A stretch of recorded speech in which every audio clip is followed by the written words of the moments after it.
Listo, Ramón, adelante. Bueno, buenas tardes. Bueno, hoy es la última reunión del curso, del módulo, y para hoy teníamos programado escucharlos, una, una síntesis de lo que van a plantear en el trabajo final, ¿no? En ese ensayo del ensayo. Entonces, yo digo, para poder distribuir bien el tiempo, eh, necesitaríamos saber quiénes van a presentar sus propuestas. Entonces, en función de eso, si ustedes levantan la mano, los podemos contar y Ahí está Mirta, que ha levantado la mano. entonces, Mirta, anda cantándome Sí, Marcelo, Marcelo, Niltie, sí, Lautaro Aguilera, bien, esperemos un poquitito. Yo le consulto, Eduardo Sacia,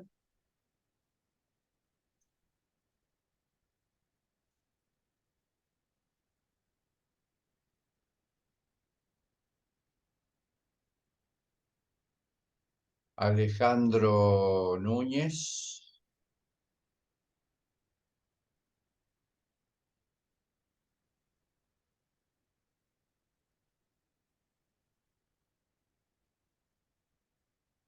bueno, hasta ahí serían los que han levantado la mano.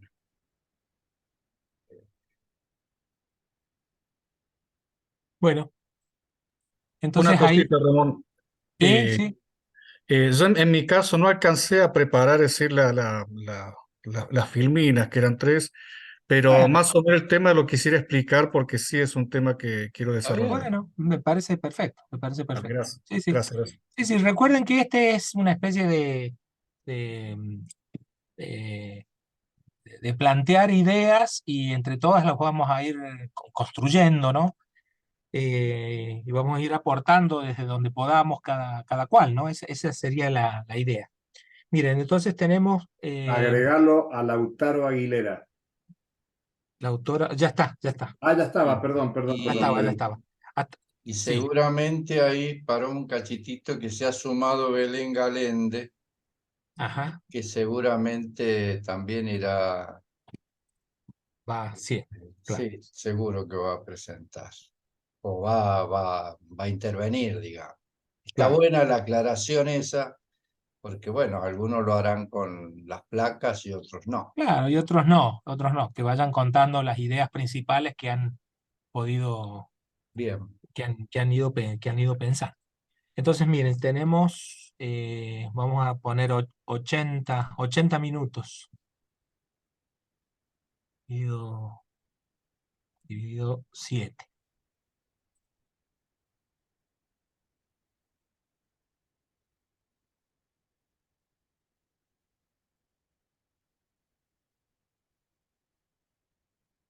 No, estoy haciendo cualquier cosa.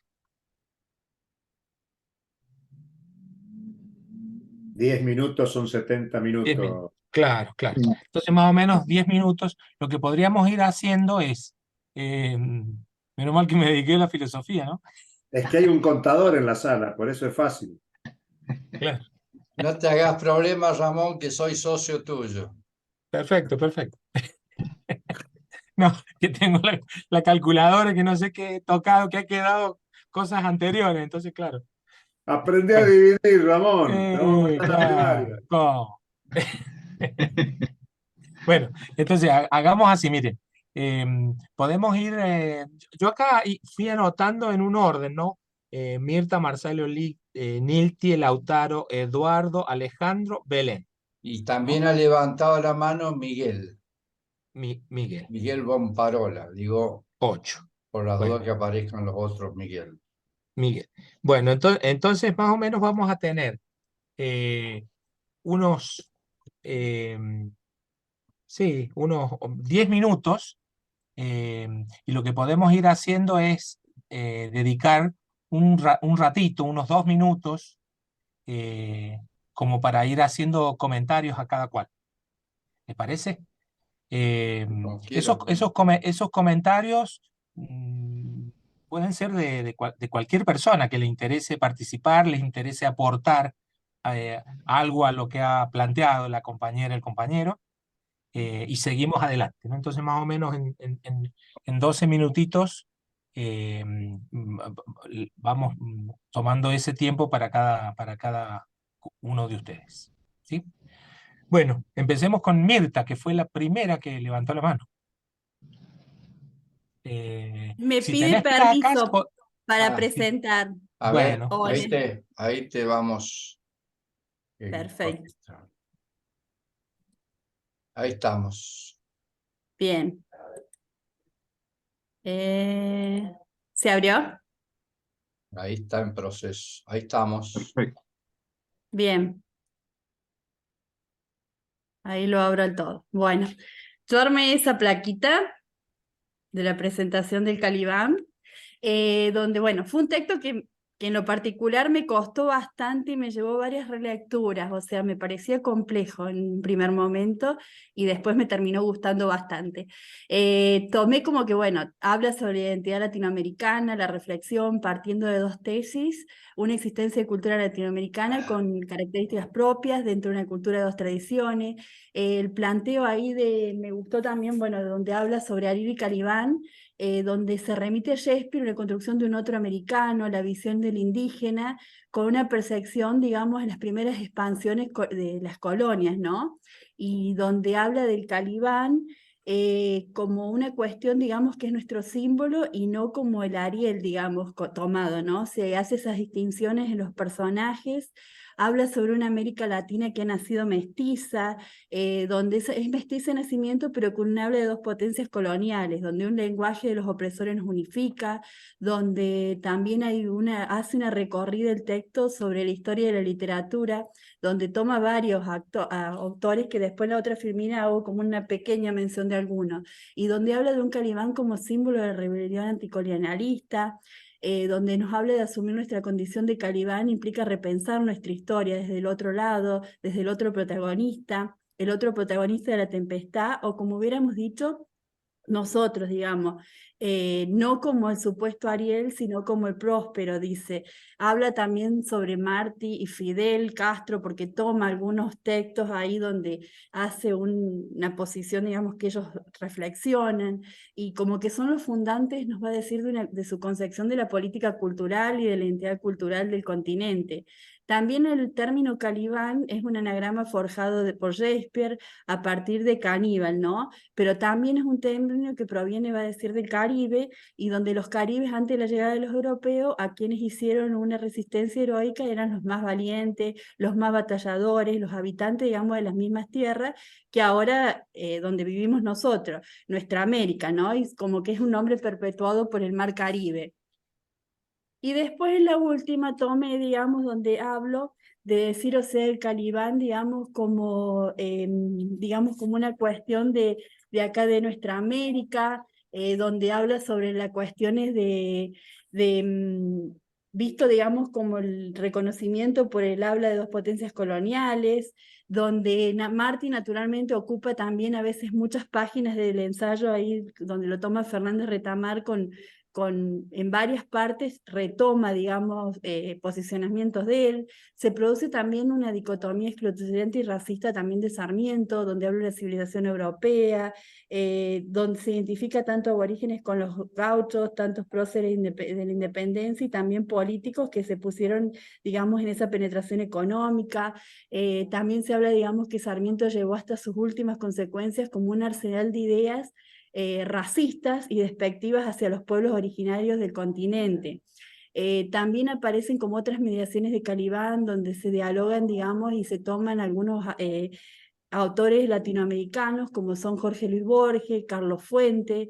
Se retoma también la tesis del llamado descubrimiento de América, porque habla en una parte también de Colón, y donde hay un ensayo, digamos, como se podría decir, exhaustivo, donde se recorren, digamos, diferentes procesos emancipadores de Latinoamérica que terminaron, o sea, por construir los estados nacionales con dirigencias, burguesías conservadoras, liberales, y como que se hace un recorrido que se puede apreciar claramente, digamos, la realidad latinoamericana y todo ese proceso que se ha ido, porque también habla de Estados Unidos, de Europa, pero habla también de la colonización, la identidad cultural, el racismo. Son como todos los puntos que, bueno, que yo pude observar en este texto del Calibán, que me parecieron como ejes centrales después para poder hacer un ensayo y una crítica a lo que se plantea, ¿no? Bueno, muy bien, muy bien. Una buena síntesis. Y Sí, decime, un texto que en sí me costó bastante, sinceramente. Fue un proceso, digamos. Tuve que leerlo varias veces para poder comprenderlo, marcando y después volviéndolo a retomar. Es como que recién ahí, después de varias relecturas, le encontré más sentido y me gustó. claro, claro. Sí, sí, los textos profundos y los textos que dicen muchas cosas son, en general son textos complejos, ¿no? Y entonces Sí, yo siempre pienso en la metáfora del atleta. Bueno, esto lo podría decir mejor Julio, ¿no? La, meta, la metáfora del atleta, ¿no? No se pueden correr 10 kilómetros si primero no se han corrido 2 y 3 y 5, ¿no es cierto? Y entonces en pero es un esa, texto muy rico, digamos, con mucho claro, contenido, digamos, de muchos aspectos que uno cada vez que lo vuelve a leer empieza a encontrar más cosas y empieza como, bueno, a poder hacer un análisis más profundo, ¿no? O sea, tiene muchos aspectos de análisis y bueno, y que nos atraviesa porque, bueno, es nuestra historia, ¿no? O sea, son nuestras tal cual. raíces. Tal cual. A lo que yo iba es que en realidad el proceso de lectura es un proceso de entrenamiento también, ¿no? De entrenamiento, por eso la metáfora con la atleta, el atleta, ¿no? Ese entrenamiento muchas veces nos permite, luego de entrenarnos en las lecturas complejas porque son ricas y profundas, nos permite, digamos, aprender a leer con mayor eficiencia, ¿no? Y a comprender los textos con mayor rapidez también, digo. Digo porque esto de que nos costó, bueno, es correr el primer kilómetro, ¿no? Entonces, está bueno saberlo eso, que ya cuando corremos, cuando nos entrenamos de vuelta, ¿no? En otro texto, empieza a ser más sencillo y más sencillo y más sencillo hasta que aprendemos a leer textos complejos, ¿no? Y entonces, me parece que es importante saberlo eso también, ¿no? Eh, Mirta, ahí vos has hecho una muy buena síntesis, digamos, de los elementos que me parece que te han impactado, ¿no? Pero si vos tuvieras que hacer el ensayo del ensayo, digamos, porque la idea es actualizarlo, ¿no? Eso que en el 71 decía Fernández Sí. Retamar, cómo en nuestros días, ¿no? Eh, ¿Cuánto? Casi 50 años después, ¿no? Que hay Eh, cosas que claro, se ¿qué cosas repiten, digamos, o sea, te y que han dado interesarían? como el puntapié a la realidad actual. Seguimos con los mismos cuestionamientos de lo europeo, el tema de Estados Unidos, o sea, el mercantilismo, el capitalismo, o sea, cómo Ujú, seguimos en esa lucha, digamos, contrahegemónica, hegemónica, seguimos, digamos, después de tantos años que uno ve este texto, o sea, hay cosas que uno puede también traerlas, digamos, o sea, y claro. que se siguen reproduciendo, o sea, o cómo nos miran a veces los países a lo mejor de Europa, ¿no? O sea, Ujú, nos miran a nosotros de Latinoamérica, o sea, hay claro. cosas que si uno sabe, o sea, realmente se siguen reproduciendo en la mirada que tienen, digamos, del mestizo, las calificaciones que a veces se nos siguen poniendo, ¿no? que bueno, ahí hasta en el mismo texto habla, bueno, de las diferencias si uno ve, a lo mejor un europeo sabe de dónde puede ser si ve un chino, y bueno, y nos ve a nosotros y somos como tan mezclados, digamos, que es difícil la distinción, ¿no? Y eso aún persiste, digamos. Y el tema de a veces como también a veces hasta nosotros seguimos mirando hacia afuera, ¿no? Y a lo mejor no valorizar y enriquecer todo el capital que tenemos, o sea, porque realmente han sido países muy ricos y que a veces se han perdido un montón de cosas y se van perdiendo y se siguen perdiendo, entonces, y no se capitaliza, digamos, lo que realmente tenemos, porque hay demasiado, tanto en lo cultural, en la tierra, en un montón de cosas que habría que revalorizarlas y trabajar más hacia el adentro nuestro, ¿no? Ujú, claro. Recuerden que el pequeño ensayo que nosotros estamos pidiendo es cuando decimos pequeño, es pequeño, ¿no? Son 4 paginitas, 4 paginitas, ¿no? Entonces, digo, para que no se vuelva una mera descripción de lo que ya Sí. está en el texto, hay que, ustedes van a tener que elegir un tema, ¿no? A lo mejor elegirlo en función de los intereses propios, es decir, en qué ámbito cada uno de ustedes se desempeña, en la educación, educación en qué disciplina, etcétera, etcétera, y a lo mejor adquiere más sentido reflexionar sobre el texto partiendo desde la propia perspectiva en donde uno desarrolla sus tareas de docencia o de investigación, ¿no? Por ahí lo de Eh, identidad y cultura es, bueno, lo que me parece un tema interesante ajá, para poder analizar y, bueno, y hacer esa crítica o partir claro, desde ahí a lo mejor a ese ensayo. O sea, si bien yo ahí presenté una serie de temas que, bueno, sí, fueron como lo que más me pareció como lo sustancioso, digamos, en el texto, pero bueno, sí, me interesa mucho el tema de la identidad, lo y, cultural. claro, buenísimo, buenísimo. Ahí está, entonces ya vas empezando a perfilar, digamos, Sí, con los textos, ¿se acuerdan? Los textos complementarios, el sí, sí, de sí. Rita Segato y el de Aníbal Quijano, ya empezás a perfilar una temática, ¿no? Para centrarte ahí y escribir tu ensayo de aquel ensayo Por eso lo desde esa había puesto perspectiva. casi como primero ahí en donde Claro, estaba el centro del Calibán, puse la identidad latinoamericana y la cultura, digamos, y todo eso, porque me muy bien, pareció como un eje importante. buenísimo, buenísimo. Bueno, Gracias. entonces, no sé si quieren comentar algo de lo que ha planteado la compañera. Eh, bueno, si no, pasamos a Marcelo,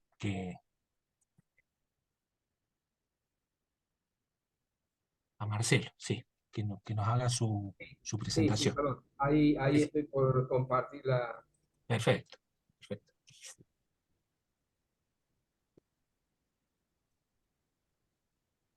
Bueno, no sé si se alcanza a ver. Sí.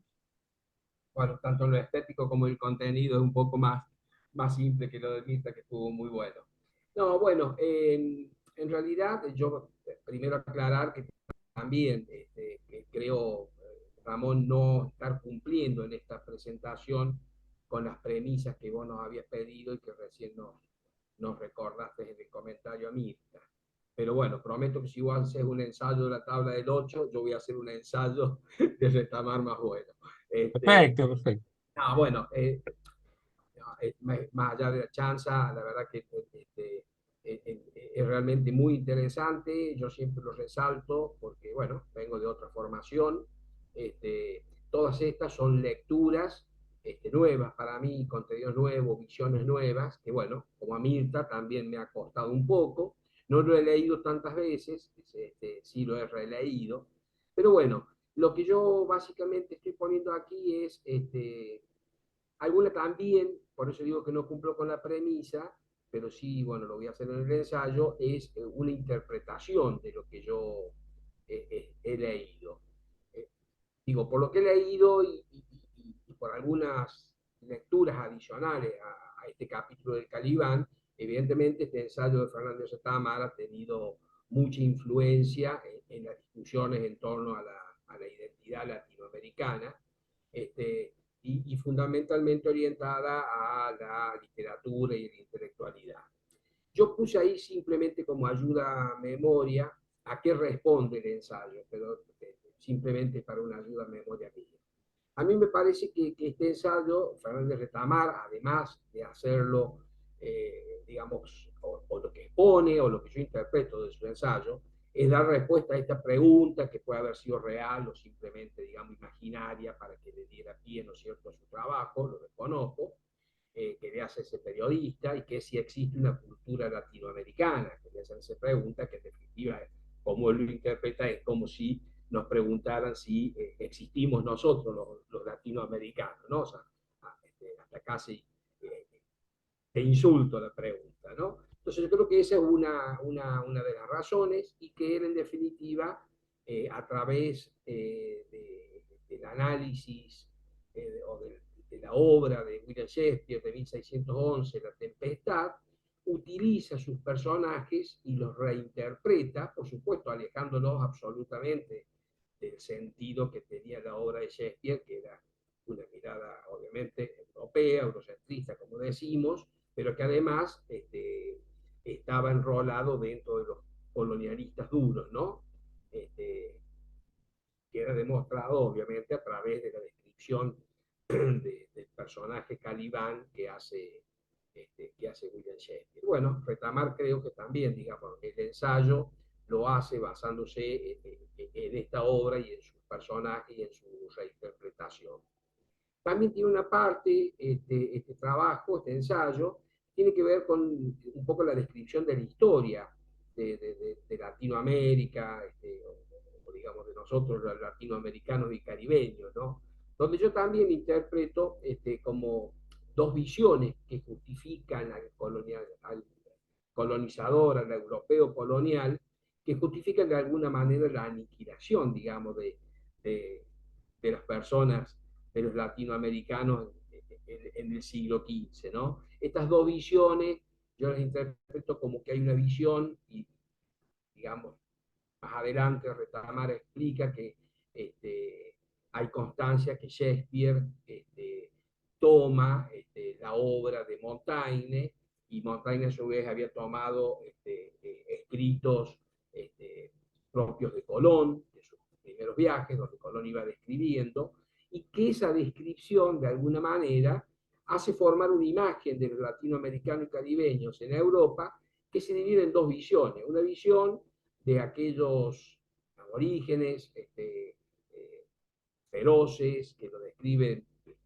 digamos, más o menos de la manera que Shakespeare describe a Calibán, como un monstruo deforme, en este caso, hombres de un ojo, hombres con hocico de perro, que eran antropófagos, que comían carne humana, etcétera, etcétera, y otro tipo de nativos que eran mucho más dóciles, hasta cobardes, dice, ¿no? Entonces, que bueno, ahí explica, o da a entender en otras lecturas que yo hago, de que se crean estas imágenes en Europa de América Latina. Por un lado, lo que llaman aquellos que piensan en una sociedad utópica, o sea, con aquellos indígenas cobardes, dóciles, fáciles de manejar, y por otro lado, aquellos otros que eran, bueno, peleaban, perdón, muy feroces, digamos, ¿no? También creo que, y bueno, además describe un poco la historia, ¿no? Porque Caribe, que viene de Caníbal, y que Caníbal era el descendiente, en definitiva, del dios Can, en fin, hay toda una historia, una descripción de dónde los europeos llegan a Caníbal, ¿no? Por otro lado, me parece, y esto también me parece que es muy importante, porque para mí el texto justamente pone en discusión la identidad de América Latina, pero vista desde los intelectuales de Latinoamérica y de Cuba en particular, porque justamente es escrito 10 años, 11 años después de la Revolución Cubana, ¿no es cierto? Y frente a un hecho que fue muy importante, que es el caso Eberto Padilla, del cual tuve la posibilidad de ver el video, donde Eberto Padilla, bueno, es encarcelado durante 30 y pico días por la revolución, por antirrevolucionario, intelectual, y que, bueno, finalmente asume culpa, se disculpa, y bueno, reconoce que que más que una crítica que él venía escribiendo antes de ser encarcelado, había difamado la revolución y que la revolución le había dado como una oportunidad, si me permite el término. Yo creo que ahí ese es un disparador, ese hecho, para mí. Es un disparador, porque Retamar no habla mucho del caso. Yo había tenido la oportunidad de leer algo por encima alguna vez, y ahora solamente aparecen en algún diálogo que está en otra obra, de otro autor que no recuerdo. Pero bueno, a raíz de eso lo recuperé el video y lo vi. Yo creo que este caso es un caso disparador justamente de que existan también, digamos, ¿no? No sé si es antagonismo, pero dos formas de interpretar la revolución cubana y la cultura latinoamericana. Por un lado, aquellos que, ¿no es cierto?, reivindican obviamente la cultura americana o latinoamericana, mejor dicho, y por otro lado, aquellos que reniegan de esta cultura latinoamericana con características propias, con el argumento que simplemente es una copia, un eco de la cultura europea. Entonces me parece que este tema tiene mucho que ver en la centralidad de este ensayo de Retamar. Por otro lado, digamos, pone, no sé si, no en tensión, pero sí, digamos, define un posicionamiento político de la Revolución Cubana. En la última parte, además bueno, en la última parte de su ensayo, creo que pone muy claro cuál es el posicionamiento de la Revolución Cubana. Y ¿cómo descubro yo cuál es este posicionamiento, además de lo que dice la obra propiamente dicha? Leyendo, quizás no en su totalidad, así que me disculpo si es que hago malas interpretaciones, pero creo que no, los discursos de Fidel Castro del 61 y del 71, cuando hablan los intelectuales, en la Casa de los Artistas, intelectuales, donde en el 61 Castro es como que reconoce tres visiones en los intelectuales, o tres tipos de intelectuales, si me permite. Uno, aquellos que están con la revolución, aquellos que son contrarrevolucionarios, y habla de un tercer tipo que es aquellos que no, digamos, no están ni con la revolución ni contra la revolución. Él lo reconoce y es más, justifica hacer una distinción en el tratamiento de estos intelectuales no revolucionarios con los contrarrevolucionarios. En el 71 ya cambia ese discurso, frente al caso Padilla, me parece que se cambia y ya pasa a ser digamos, dos posiciones, ¿no? O en la revolución o contra la revolución. Particularmente, digamos, lo último, Retamar nos diferencia en la conquista de América, de Latinoamérica, con respecto a otras conquistas posteriores que hicieron los europeos en otras regiones, en que nosotros, además de una conquista cultural, tuvimos una conquista lingüística, ¿no es cierto? Que también, en definitiva, lo toma de William Shakespeare, ¿no es cierto?, donde el Calibán aprende la lengua de Próspero, pero en definitiva la usa para injuriarlo. Bueno, acá Retamar dice que además de injuriar, se pueden utilizar esa lengua para otros fines, y creo que justamente se está refiriendo a los intelectuales, ¿no? En definitiva, Retamar, digamos, toma como Calibán como el símbolo del pueblo, ¿no es cierto?, del pueblo americano. O sea, aquel nativo, aborigen, rebelde, que no acata las órdenes de Próspero, para usar el personaje de Shakespeare, en definitiva del colonizador, pero ese Próspero que no puede prescindir, aún aniquilándolo, no puede prescindir, porque justamente el Calibán es el que trabaja la tierra, el que genera el alimento, el que lo atiende. La segunda, que no sé, yo he puesto representa una crítica intelectual en la que compara el pensamiento de intelectuales. Y acá, digamos, en una segunda parte, él, digamos, compara los pensamientos, los posicionamientos de diferentes de intelectuales de, de mucho reconocimiento de toda Latinoamérica, y bueno, medio como que justamente para mí se ejemplifica este doble posicionamiento que hay, ¿no es cierto? Aquellos intelectuales, en el caso obviamente argentino más cercano, y que nos hace repensar el estudio de Sarmiento, es Sarmiento, en México Fuentes, en fin. Por el otro lado, Martí, que creo que es como el abanderado de esta de la revolución y de la independencia americana del colonizador europeo, Rodó, que en realidad, como dice Retamar, se equivoca en el símbolo al ponerle Calibán a los yanquis, a los estadounidenses, pero sí le acierta, digamos, anticipadamente que pasaba a ser el nuevo, iba a ser el nuevo colonizador de nuestras tierras, ¿no? Y bueno, finalmente el ensayo creo que de Retamar le presenta una propuesta futura a los intelectuales realmente, genuinamente revolucionarios, es decir, a aquellos en que verdaderamente se presente el interés del pueblo.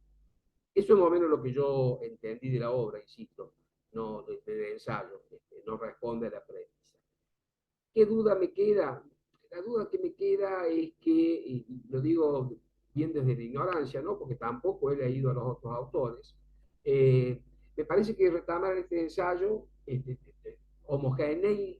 hace homogénea toda Latinoamérica y, digamos, no veo que reconozca o que mencione que hay una heterogeneidad.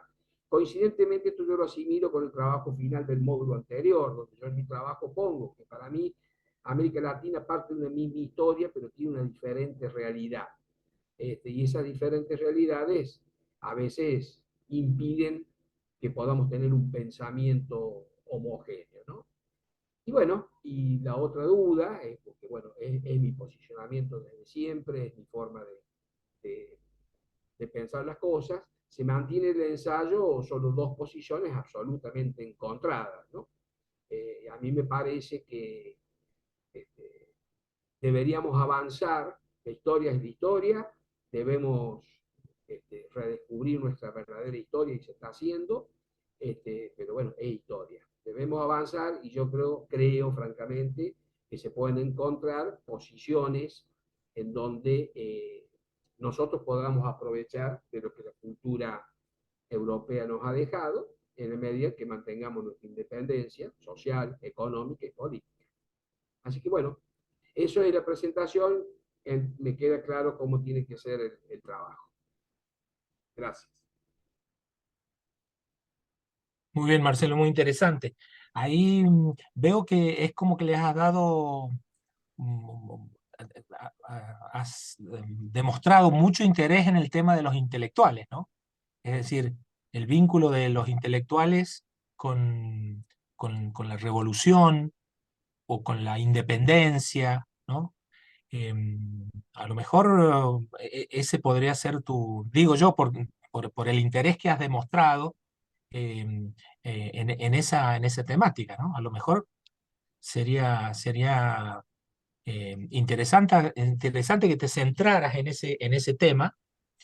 Y respecto del tema de la historia, ¿no? No olvidemos el texto de Segato y de Quijano, ¿no? Fíjense que para los pensadores de coloniales, la historia es justamente otra muy distinta. La que construye a Europa es América, desde las condiciones materiales de existencia, ¿no? O sea, esa primer pregunta, ¿ustedes existen? Hasta podríamos devolvérselas ¿no? Ustedes existen, ustedes hubieran existido como Europa si no hubieran tenido la suerte de haberse topado con esta, digamos, con este tesoro, ¿no? Sí, Este tesoro efectivamente, así comienza de el mano de trabajo obra y de recursos mexicano, ¿no? naturales, ¿no? América, Claro, América existe a partir de la colonización, pero Europa también existe a partir de América, ¿no? claro, Es claro, así. tal cual, tal cual. Y esa historia, digamos, ellos inventaron una historia justamente para ocultar la historia. inventaron la historia para ocultar la historia de lo realmente, de lo acontecido, ¿no? Y para ocultar la historia del genocidio y de la constitución de la constitución del capitalismo. Y ahí en todo ese proceso dialéctico, ¿no? De dependencia, independencia, eh, la figura de las intelectuales, que nos toca muy de cerca, porque nosotros tenemos que hacernos cargo que, digamos, dentro de nuestra sociedad nosotros estamos ocupando ese lugar de intelectuales, ¿no? O sea que pensar la intelectualidad es pensarnos a nosotros, a nosotres. Así que, sí, sí, tal Yo cual. lo que, perdón, digamos, lo que pretendo, obviamente, lejos de estar, digamos, en mí, de criticar el ensayo, en el No, no, sentido de pero que perfectamente pone dos uno puede posiciones hacerlo, digamos, radicalmente justamente. diferentes. Siempre y hoy, en la actualidad, seguimos con esto de revolucionario contra revolucionario, civilización o barbarie de Sarmiento, blanco-negro. Digo, esto no nos va a llevar a nada, nos va a llevar a seguir escribiendo, a seguir leyendo a los que nos interesa leer esto y a los que les interesa leer la historia oficial, como dije en la charla anterior, seguirán leyendo la historia oficial. Yo creo que hay lugar y es momento, porque ya se empezó a recuperar, ¿no es cierto? A partir de Martí, como dice Retamar, se comenzó a gestar este futuro de redescubrir, o como se diga, reescribir nuestra historia. Pero también creo que es momento de que empecemos no sé, yo lo pensaría de otra manera porque pienso las cosas de otra manera, no posicionarme en los extremos porque no vamos a llegar nunca a un punto intermedio, buscar qué podemos sacar de lo bueno y en qué tenemos que tener nuestra propia identidad y defenderla a capa y espada, ¿no? Y veo en Retamar que son así, es Sarmiento, es Martí, es Castro, primero con, y perdón, no pretendo, insisto, criticarlo porque no estoy a la altura, y es Fidel Castro a 2 años de la revolución, poniendo 3 posiciones, diciendo no, los no revolucionarios tienen que crear, tienen que escribir, tienen que ir para adelante, y a los 10 años diciendo, bueno, basta, estás dentro de la revolución, estás fuera de la revolución. Esto lo vengo viendo en cualquier cuestión hasta el día de hoy. Creo que no es la salida. No Sí, la veo. habría que pensar ahí, si pensamos en esas dos figuras antagónicas y en tensión, de Sarmiento y Martí, ¿qué figura estaría al medio? ¿No? Estaría bueno hacer un ejercicio de buscar qué figura, si es que la hay, a mí no sé, ayúdenme a ver si podrían pensar, no digo para ahora, digo piénsenlo para ustedes, y si lo pueden explicitar ahora estaría buenísimo también. ¿Qué figura sería intermedia entre esos?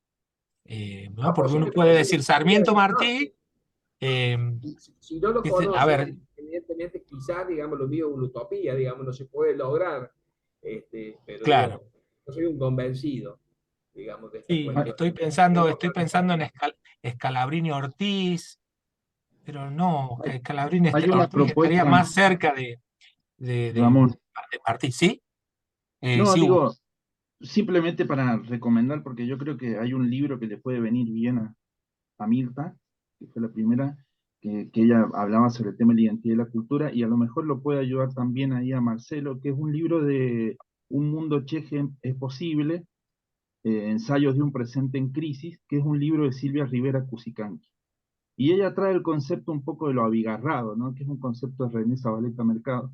Y habla un poco de si es posible un mundo cheje y si es posible una identidad abigarrada, ¿no?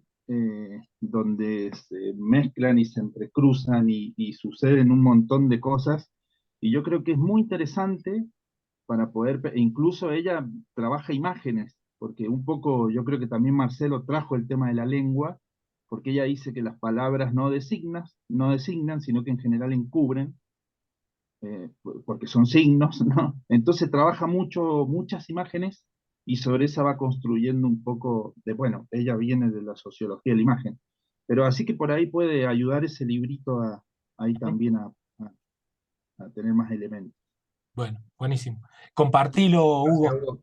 Después compartí el libro, o por lo menos la información de ese texto, así, si lo tenés, pasalo en PDF. Disculpe. Bueno, Hola. buenísimo. Sí, sí, Miguel Sí, Ángel, sí. porque es cortito y es vinculado a esto. Dale, adelante.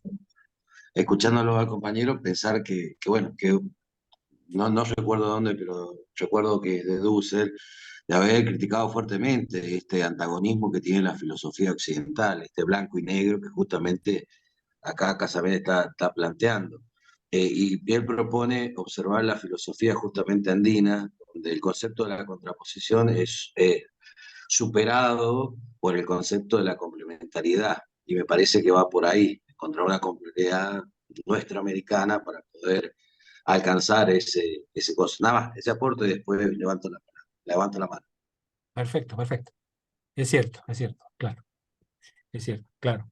El pensamiento andino como, sí, como la complementariedad de los antagónicos, ¿no? Y la sabiduría radica justamente en ese saber complementarse. Sí, es cierto. Bueno, vamos a Nilti.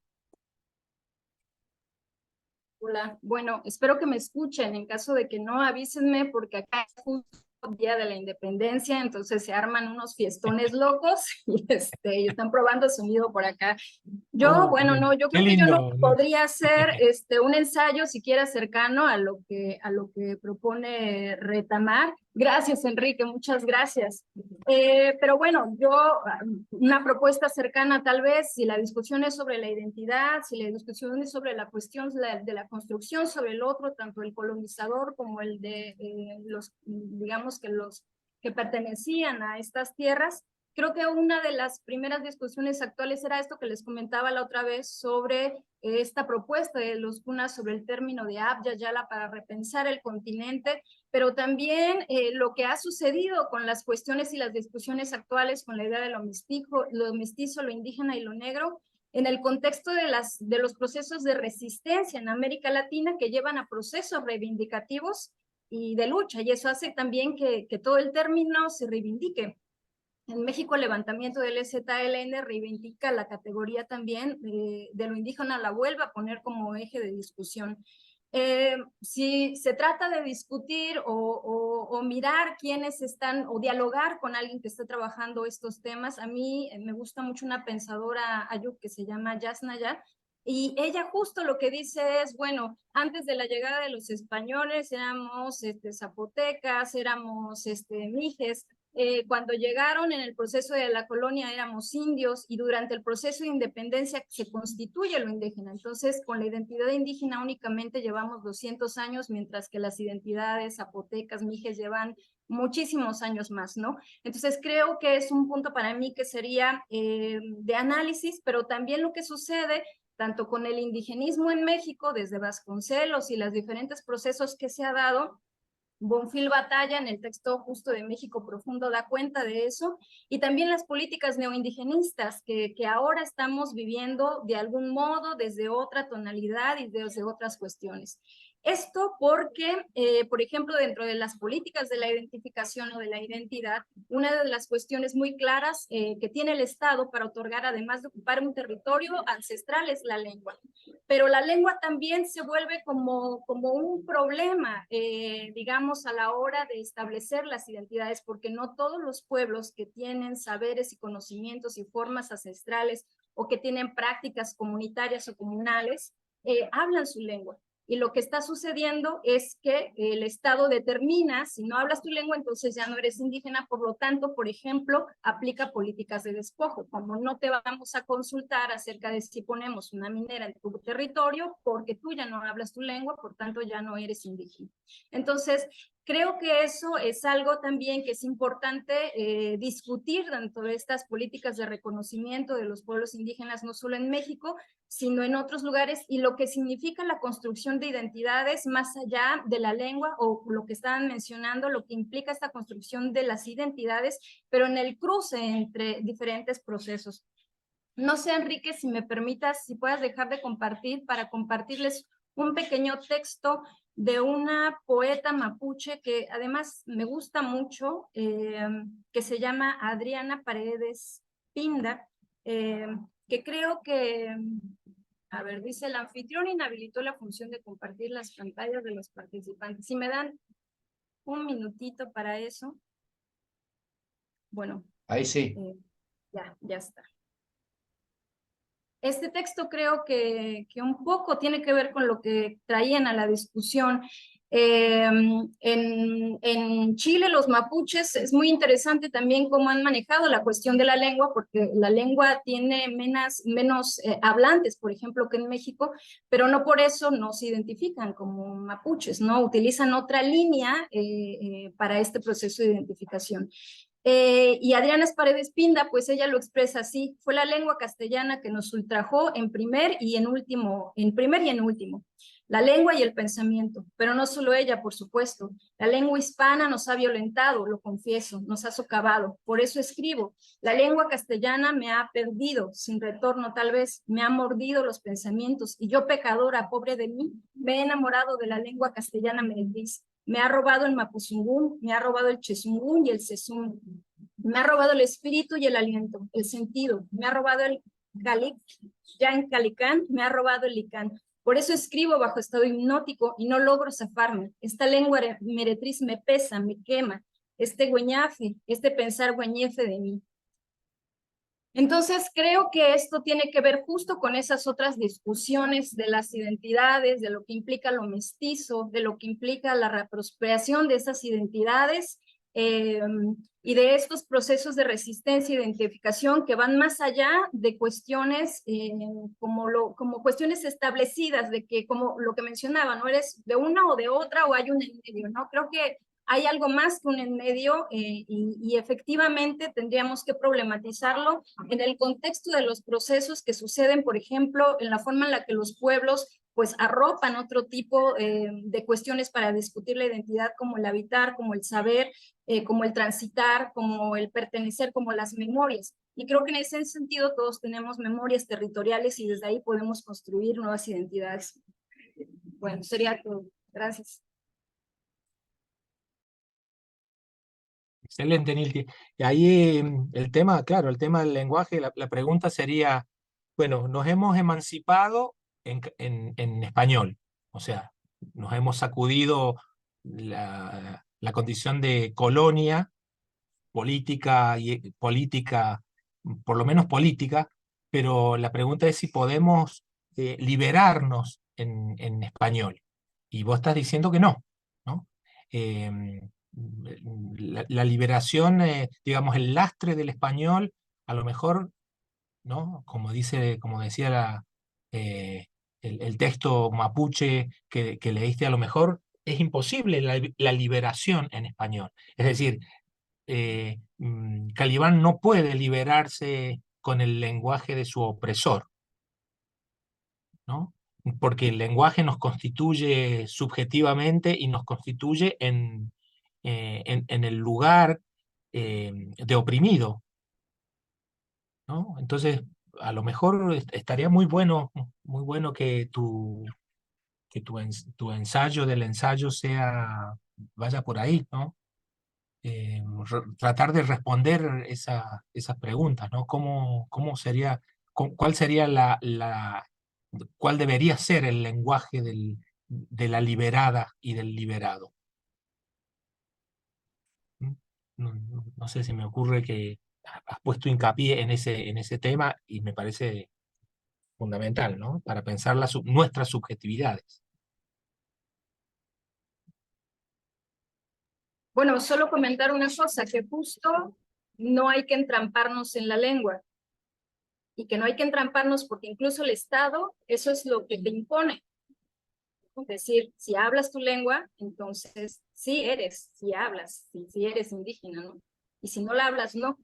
Entonces ese es un problema porque pues representa, la identidad es algo más complejo, los procesos identitarios. Entonces si discutimos un proceso identitario desde América Latina, tendría que atravesar pues no solo una cuestión de raza, por ejemplo, las cuestiones que yo veía un poco en el texto de Retamar es que retomaban la idea de la racialización, pero a través de los cuerpos, la raza como cuerpo, como sangre, como consanguíneo, para definir las identidades. Por eso decía, si ya estamos mezclados, pues ya somos mestizos, pero eso era una idea de mestizo por la sangre, ¿no? Entonces, ¿qué pasa si lo llevamos a otro lugar más allá de la sangre, las identidades, a partir de otras narrativas y que tengan que ver con otros tránsitos, e incluso más allá de la lengua? Muchos de los compañeros de los pueblos originarios, por ejemplo, dirían que no, y dirían, efectivamente, si queremos liberarnos tiene que ser la lengua, y aquel que no habla la lengua no es de un pueblo originario, ¿no? Pero está muy entrampado también. Entonces, creo que es una discusión compleja. Buenísimo, buenísimo. Bueno, sigamos. Lautaro Aguilera, Hola, ¿qué tal? adelante. Hola. Bueno, ¿se escucha? Sí, ¿Me sí, escucha?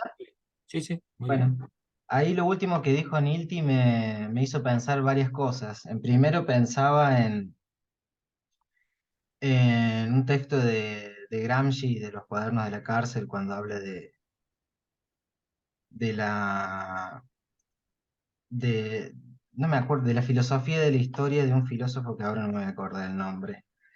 Y que él planteaba esta cuestión de que el lenguaje es importante para llevar adelante la lucha contrahegemónica, podemos decirlo así, pero desde la particularidad de que es necesario siempre incorporar nuevo lenguaje, siempre ir a más con el lenguaje, desde esa postura me parece que estaría bueno no pensar en el español o el castellano como un lastre que tenemos, sino en algo que dice el texto de Fernández de Retamar al principio, que es que ese lenguaje castellano, así como el inglés o el francés y todos esos lenguajes europeos, o idiomas, que son idiomas, mejor dicho, de origen europeo, son parte esencial del mestizaje. Él lo primero que dice en el texto es que, retomando a José Martí, hay diferentes regiones que han sido coloniales a lo largo de la historia, China, Indochina, el África, pero la condición esencial de la identidad nuestra americana, dice él, es el mestizaje, y el lenguaje, ese lenguaje de origen europeo funcionó como parte de ese mestizaje, entonces es condición esencial de ese mestizaje. Pensaba en eso, me hacía pensar en los cuadernos de la cárcel de Gramsci y pensar en lo que dice el texto al principio. Voy a presentar, a ver cómo va a ser. Voy a hacer cortito. ¿Se ve? ¿Se ve lo que presento? Sí, sí, Lautaro. Perfecto.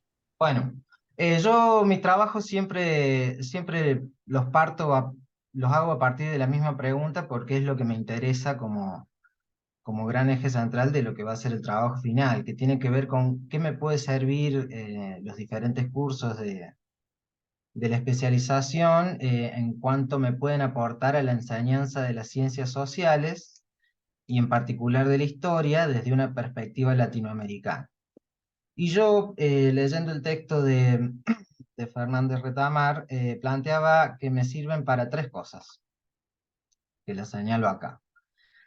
Para uno de los primeros objetivos, o de los objetivos centrales que tengo, es formar la reflexión crítica. Siempre lo hago en cuanto a los diferentes conceptos que se nos han presentado a lo largo de los diferentes cursos. Y creo que este texto ayuda a fomentar la reflexión crítica, o ayudaría a generar instancias de reflexión crítica a partir de la cuestión de la cultura argentina y latinoamericana, a partir de su carácter colonial y mestizo, que son las dos características de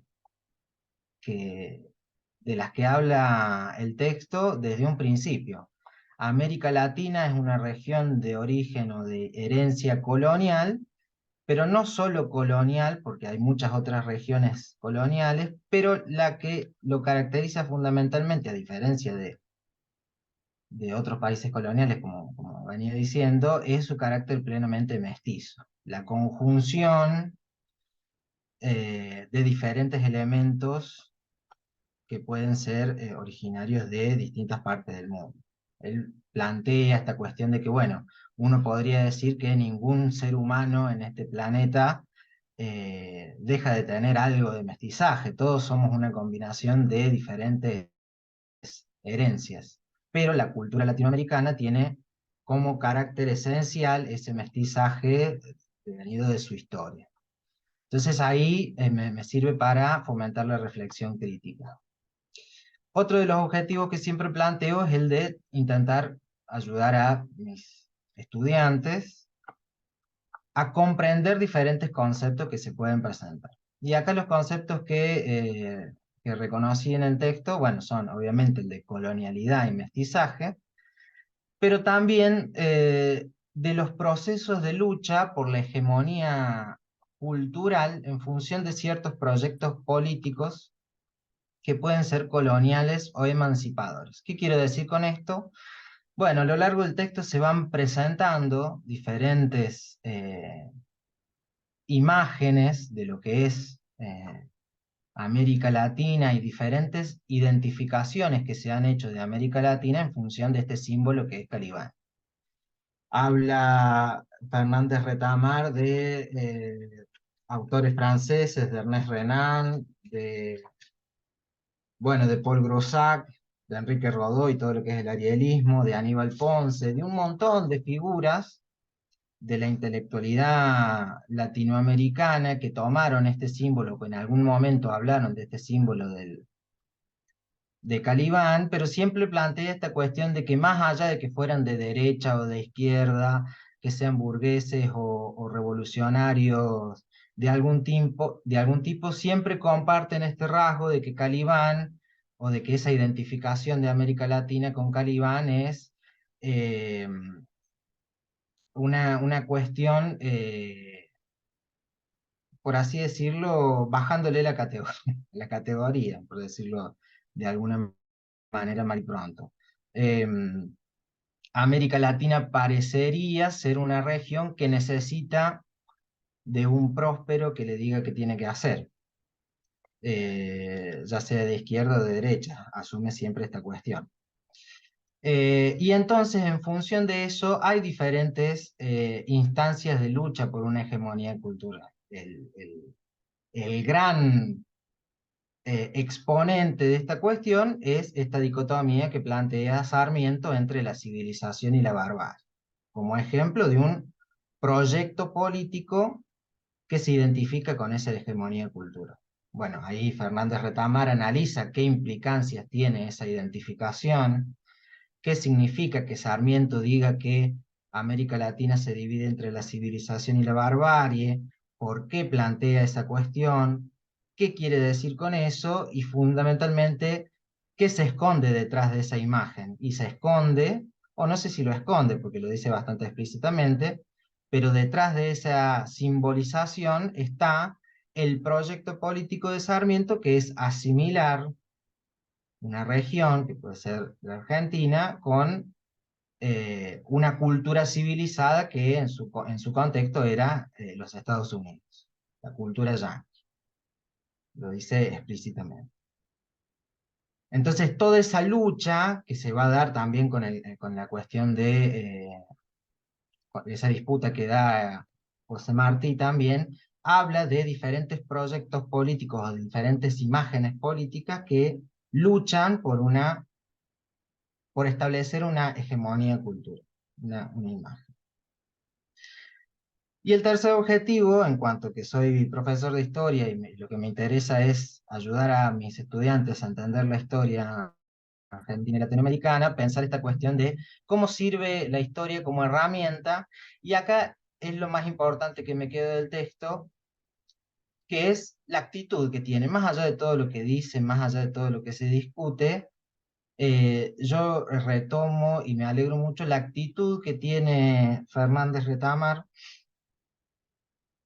o la celebro, que es esta cuestión de asumir la propia subjetividad como parte de una herencia histórica y cultural colectiva. ¿Qué quiero decir con esto? Él plantea, a lo largo de todas esas discusiones que da, cómo los latinoamericanos asumen, empiezan a asumir de alguna manera la imagen de Calibán como el símbolo propio de América Latina, como no algo negativo, sino algo propio de su carácter precisamente colonial y mestizo. Y acá yo puse algo que no es una cita, es un extracto que saqué parafraseando una parte del texto, en donde dice Fernández Retamar que celebra la actitud de Martí porque Martí rechaza esa falsa dicotomía que Sarmiento asume entre civilización y barbarie, porque en nuestra América mestiza, la civilización no existe, solo ha sido una imagen tendida por el europeo primero y por el yanqui después, para justificar su dominación. En una partecita vuelve a decir, no existe una oposición entre Ariel y Calibán, que Ariel sería el personaje el otro dominado por Próspero, que vendría a asimilar con el intelectual, y Calibán con el hombre de carne y hueso latinoamericano. No hay una oposición entre Ariel y Calibán, dice Martí, sino entre estos dos y Próspero, que es el dominador. Entonces, eso es lo que más me interesa de este texto, creo que es lo central, desde mi punto de vista de lo que trata este ensayo, y me parece que sirve para responder un poco el planteo que incomodaba por ahí a Marcelo, que decía esto de que, bueno, si seguimos pensando en términos de civilización o barbarie, vamos a seguir leyendo lo mismo. Y pienso que Martí o que Fernández Retamar retoma esta actitud de rechazar esa dicotomía. No pensar la civilización y la barbarie, sino que estos son imágenes planteadas por un otro para determinar lo que somos, para contarnos a nosotros mismos. Y uno puede tener la actitud de rechazar esa imagen e intentar elaborar la suya propia.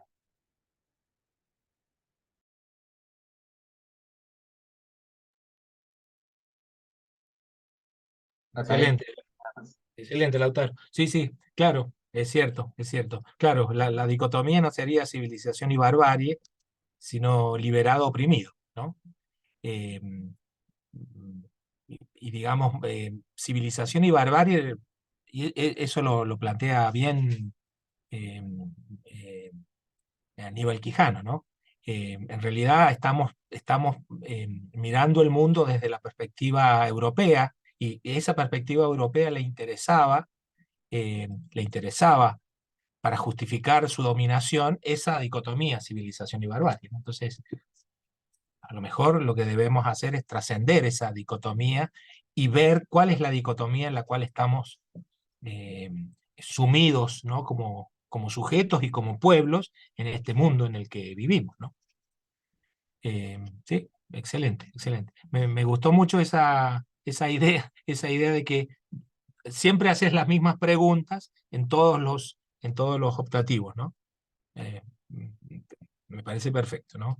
Uno tiene en el posgrado, uno, digamos, es lo que yo siempre recomiendo a mis tesistas y demás, ¿no? Eh, Todos los cursos tienen que responder una misma pregunta, que es la pregunta que que va a ser el eje de mi trabajo final, ¿no? ¿No? Entonces, en la formación predoctoral, ¿no? Me parece que es la manera más eficiente de abordar los estudios de posgrado, ¿no? Saber cuál es la pregunta que yo quiero responder y responderla en todos los cursos de una carrera de posgrado, hasta llegar, digamos, al trabajo final o a la tesis, ¿no? Me parece excelente eso. Bueno, Eduardo viene ahora. Bueno, yo no tengo para presentar, pero más o menos lo he encarado de otra manera, no como lo han hecho mis predecesores que han, digamos, analizado el tema del trabajo de Retamar. Lo que me sucedió a mí cuando yo empecé a leer este trabajo, El Calibán de Fernández Retamar, lo que me generó, me produjo fue una cierta confusión. ¿Por qué?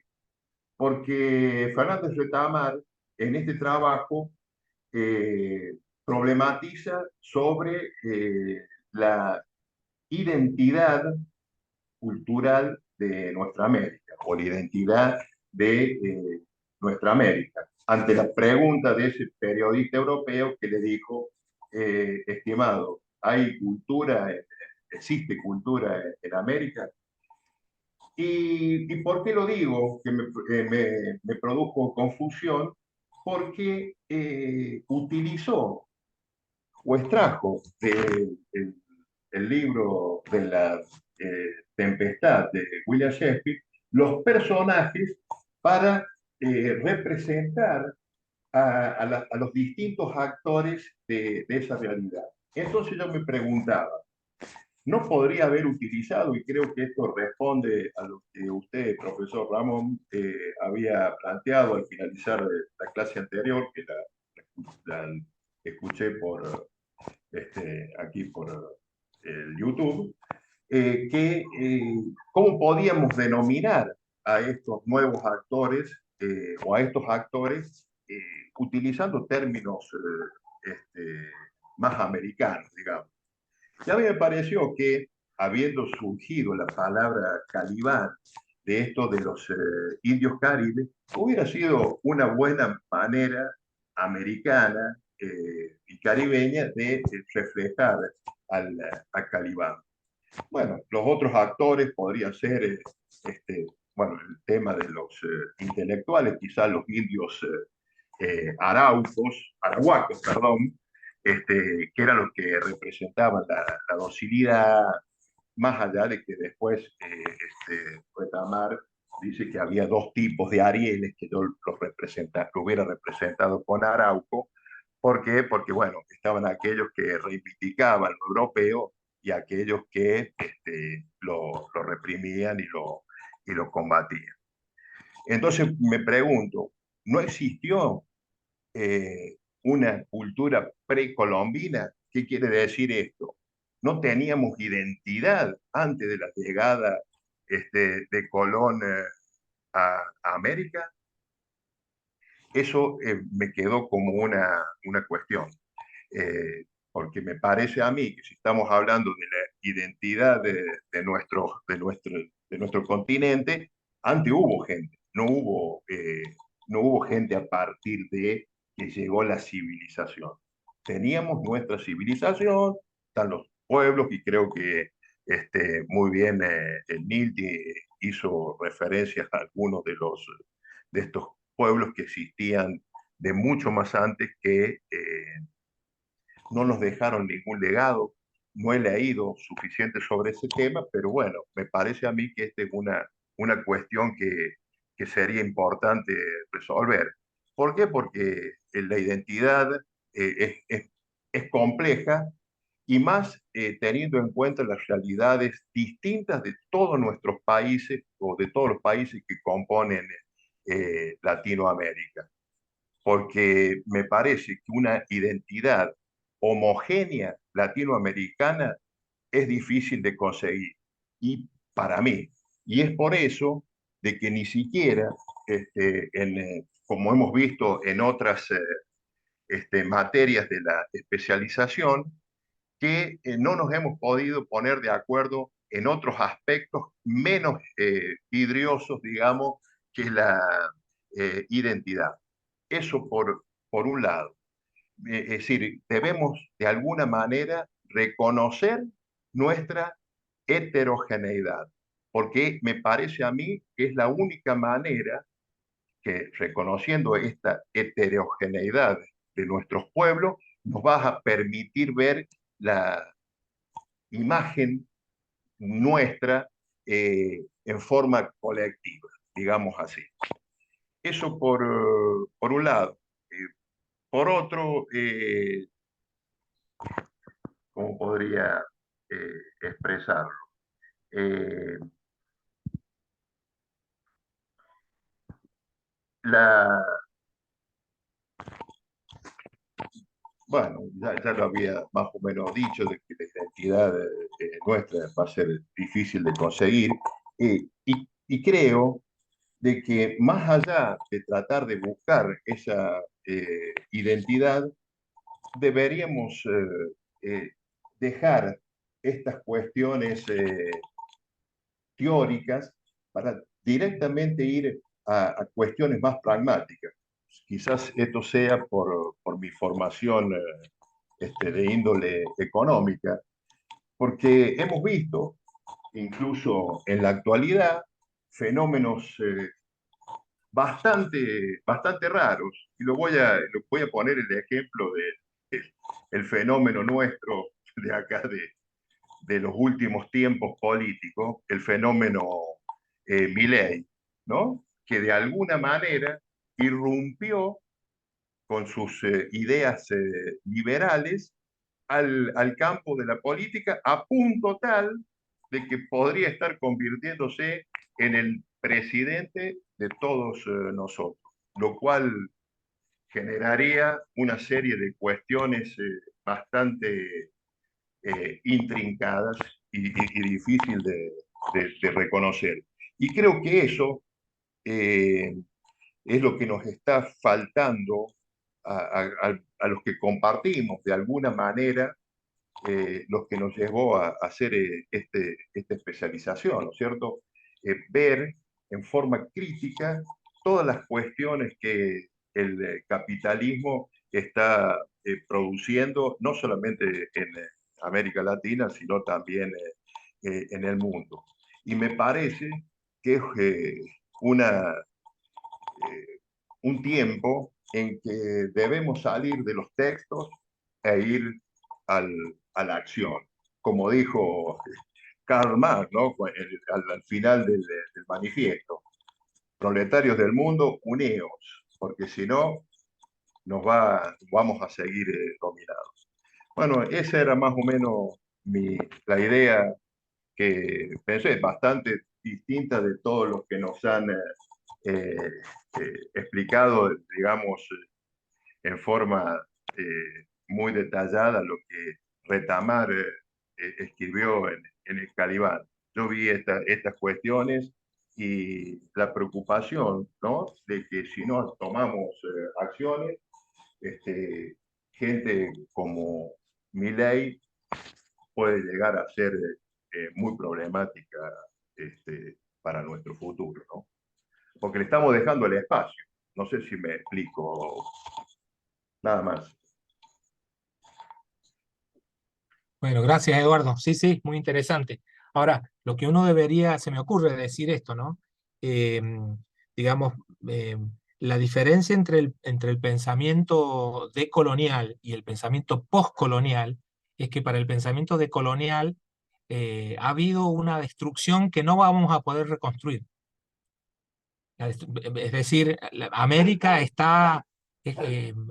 simplemente tenemos fragmentos de un naufragio, porque la destrucción, el genocidio ha sido tan importante, la destrucción de la subjetividad ha sido tan importante que, bueno, somos como, vivimos con los fragmentos del naufragio, ¿no?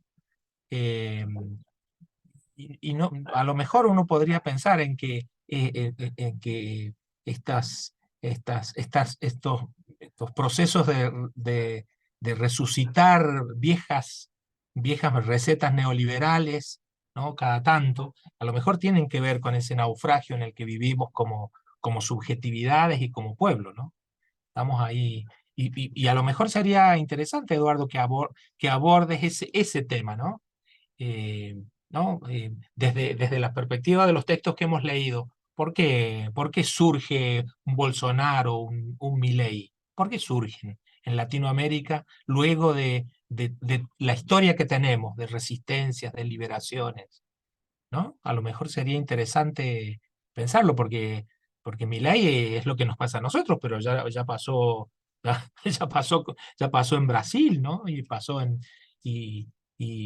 Chile y pasó, ¿no? Entonces, habría que, ¿no? A lo mejor sería el tema, ¿no? Que podrías abordar, digo, porque tu interés está ahí, ¿no?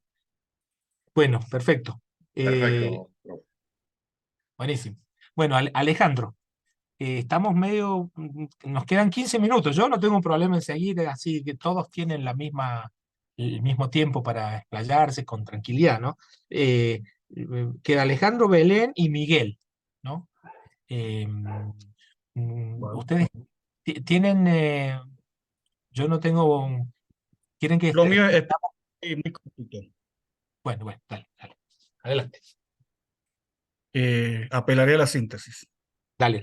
No, me quedó, siempre estuve intrigado específicamente por el desarrollo que han realizado los pueblos originarios antes de la llegada de los europeos y obviamente en el transcurso hasta el día de hoy, ¿no? Comenté en la clase pasada la anécdota con la persona con esta mujer integrante de la comunidad de los Quilmes y es real, es decir, el comentario que ella hizo porque realmente ella hizo una estrategia de supervivencia, pero en una cuestión más allá de la comunidad, ¿no? De plantearse como comunidad, es decir, sostenerse y habitar el territorio como comunidad Quilmes el máximo tiempo que pudieron y lo lograron específicamente porque lograron mantener sus tradiciones, no al 100%, pero sí las más importantes que tienen que ver con su ancestralidad y con la conexión con sus antepasados, que por ahí uno lo ve en forma figurada, ¿no? Pero es una conexión real y viva, totalmente viva por la experiencia que yo tengo con la comunidad Ranquel en este momento.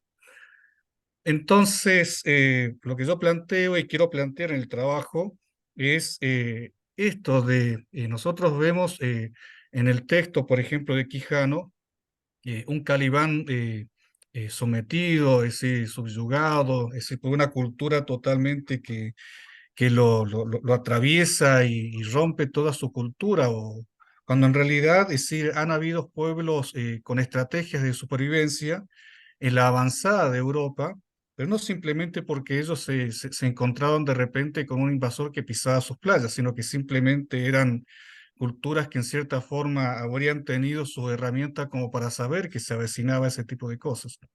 Hay leyendas que plantean estas cosas, ¿no? Lo estoy hablando desde lo que he leído en algún momento, que en este momento no me acuerdo específicamente la cita.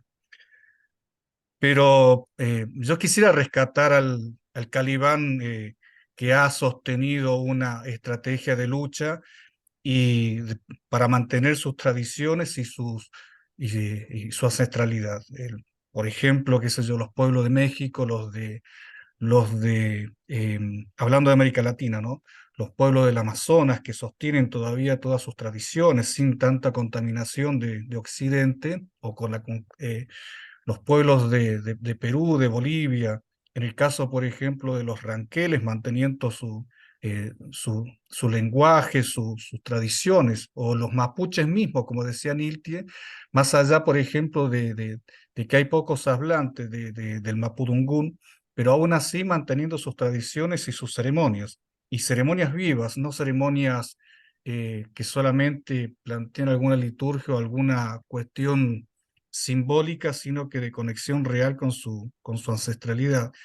Y en ese sentido quería rescatarlo porque realmente, es decir, cuando uno plantea qué es lo que hacemos como pueblo y como América Latina, por lo pronto yo he escuchado decir muchas estrategias, pero que tienen que ver con lo que tiene que ver con la productividad o con el tema este de producir bienes para consumo, de mantener un mercado que sea propio e interno de América Latina, estrategias que nos ubican geopolíticamente, cuando en realidad, en función de mi experiencia con las comunidades ranqueles, también ha habido otro saber que se ha desarrollado que tiene que ver ya con otras cosas que no lo plantea Occidente, o que se lo planteó Occidente, hablando de Europa en algún momento, quedó totalmente aniquilado con la Inquisición que se hizo, por ejemplo, en Europa, que generó toda una tabla rasa, así, arrasando costumbres paganas y quedando un catolicismo totalmente embrutecedor de las culturas que en Europa habitaban. Que eso también fue traído para acá, para América Latina. Entonces, siempre por ahí se hablan de cosas distintas, ¿no? De lo que realmente, por ejemplo, identificaba a las comunidades originarias. Nosotros, por ejemplo, vemos el avance del desmonte ahí en la selva amazónica y los pueblos que están en esas selvas viviendo, que no se quieren decir occidentalizar en el sentido de que ellos se sienten guardianes de lo que es la selva, porque para ellos no tan solo representa la vida misma, sino que también representa su territorio en donde habitan sus antepasados en forma viva. Es decir, no sé si la palabra viva alcanza al concepto que quiero plantear, ¿no? Pero con sus tradiciones, con todas sus ceremonias, ellos logran conectarse en forma concreta con el mundo espiritual que habita en ese lugar. Entonces, lo que yo quiero plantear, y ya más o menos para ir cerrando, es el Calibán, el habitante de América Latina, el mestizo que hoy en día queda como yo, como mucho lo que estoy viendo, por ejemplo, acá, que somos mestizos, no somos ni europeos ni americanos, sino que somos una mezcla. Es decir, el Ranquel, por ejemplo, el hijo de la bruja, el Calibán, como dice el europeo, pero yo digo el Ranquel, el hijo del Pillendo Moché, de la Pillendo Moché, que es la guía espiritual de la comunidad, que es la que se comunica con la naturaleza, y con los ancestros para poder guiar a la comunidad en este transitar que es su territorio. En ese sentido lo digo, y quiero rescatar en este trabajo a las comunidades originales en el sentido de que también desarrollaron sus saberes y su tecnología, también desarrollaron su conexión con la naturaleza. Y una conexión que le ha permitido sobrevivir miles de años, en comparación con la cultura europea y un desarrollo tecnológico que nace, obviamente, hace poco tiempo y que, bueno, que se ha desarrollado hasta ahora. En ese sentido quiero hacer el trabajo. Gracias. Excelente, Alejandro. Bueno, ahí estoy viendo que, bueno, vos, digamos, me parece que no te alcanza la noción de resistencia. ¿No? Y es cierto, porque la resistencia siempre es como el efecto de la causa, ¿no? Es decir, se resiste ante una opresión. Y me parece que vos estás planteando otra dimensión de la existencia, sí, de la existencia subjetiva originaria. Y esa otra dimensión, de acuerdo a cómo lo estás planteando, ha sido intocada, ¿no? Es decir, se ha podido transmitirla ancestralmente saberes. ¿No? Me parece que ese concepto de permanencia más allá de las condiciones de la materialidad del genocidio, ¿no? Está bueno indagar en eso, ¿no? Es decir, cómo fue posible esa transmisión de saber. Vos lo denominaste así, y me parece que podría ser englobado de ese saber chamánico que ha permitido la supervivencia existencial de la subjetividad originaria, ¿no? ¿No? Me parece que va por ahí y está bueno como tema, y me parece que trasciende la dimensión de la resistencia solamente, ¿no? Estarías planteando como, ¿no? No solamente es una resistencia ante un ataque, eh, eh, ante una opresión, sino una pervivencia de una sabiduría que ha permitido la sobrevivencia, ¿no? Bueno, está bueno que lo trabajes por ese lado, ¿no? Bueno, eh, Belén y Miguel. Belén y Miguel son... Bueno, voy a ser muy Adelante. breve, entonces. Bueno, no, tomate el tiempo, nos quedamos, seguimos un rato más, así pueden Bueno, hallarse con tranquilidad. Vale. es una sola plaquita la que voy a compartir al final, así que no sé si puedo, Quique, compartir ahí. Sí, ahí te habilito, Belén. Bueno, Listo. ahí está. Bueno, no me quiero detener mucho en algunas cuestiones que ya fueron presentando los compañeros, así que por suerte me toca hacer más que nada la presentación de lo que quiero trabajar en el ensayo. No sé si están viendo la pantalla. Sí, Belén, se ve bien. Sí, sí. Sí, perfecto. Bueno, Si básicamente pudieras agrandar un poquito. lo hago así como... Ah, ¿No exacto. se ve la pantalla completa ahí? Sí, sí, ahí está, ahí está. Bien. Bueno.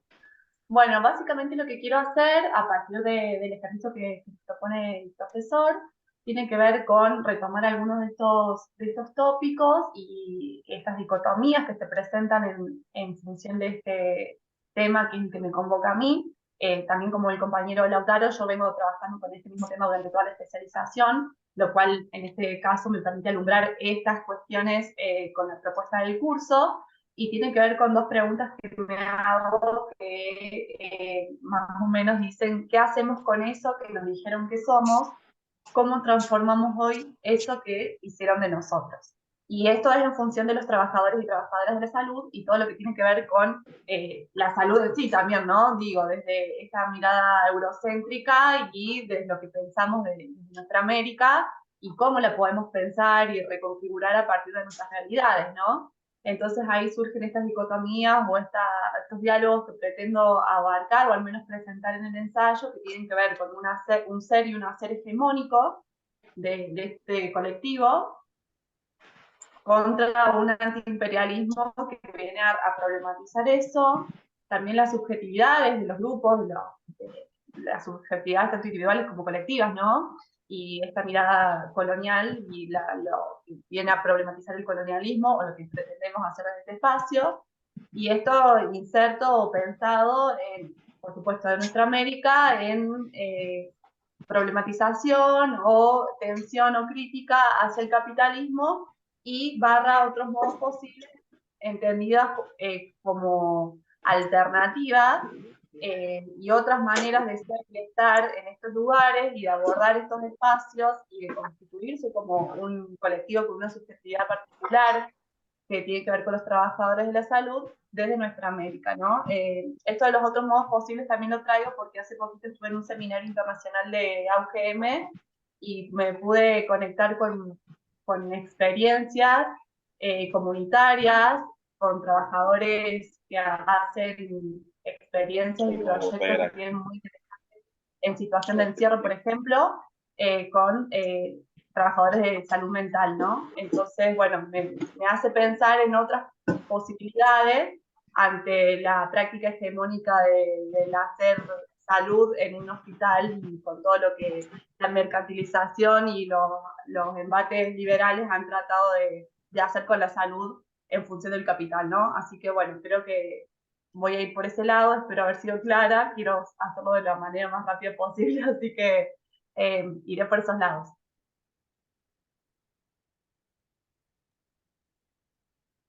Sí, excelente, excelente. Claro, hay que pensar cómo le denominaríamos a la colonialidad en salud. Medicalización, eh, ¿no? Eh, ahí con Hugo Adrián estamos empezando a dirigir una tesis ¿no? No Hugo, la tesis el plan de tesis que ha presentado Nico tiene que ver con eso, ¿no? Cómo se describen las subjetividades eh, desde la psicología centroeuropea y cómo, digamos, las dolencias, las opresiones son descritas desde una categoría, a ver, desde la civilización barbarie, cuando en realidad esas categorías no nos están sirviendo para describir las subjetividades que realmente viven en Latinoamérica y las dolencias, ¿no? Que tienen esas subjetividades. Así que está muy buena esa pregunta. ¿Cómo funciona la colonialidad en la salud y en especial en trabajadores de la salud, ¿no? está bueno hacer ese ejercicio. Vos sos psicóloga, ¿no? No, yo soy licenciada en comunicación social, pero Ah, mira. mi tesis de grado fue a partir de una intervención que tuve en un proyecto de psicología por el Ah, síndrome bien. del burnout o síndrome del estar quemado por el trabajo. De ahí me vinculé con la categoría trabajo y la relación Ah, bien, bien. de los trabajadores. Claro, perfecto, perfecto. Bueno, sí, sí, es todo un tema muy interesante, ¿no? Porque yo creo que cada una de las profesiones está colonializada, ¿no? Cada una de las, ¿no? Los economistas, los médicos, y los filósofos, ¿no?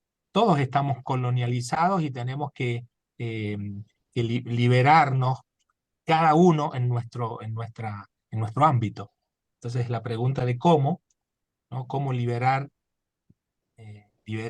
como profesional de alguna especialidad, es un tema, todo un tema, ¿no?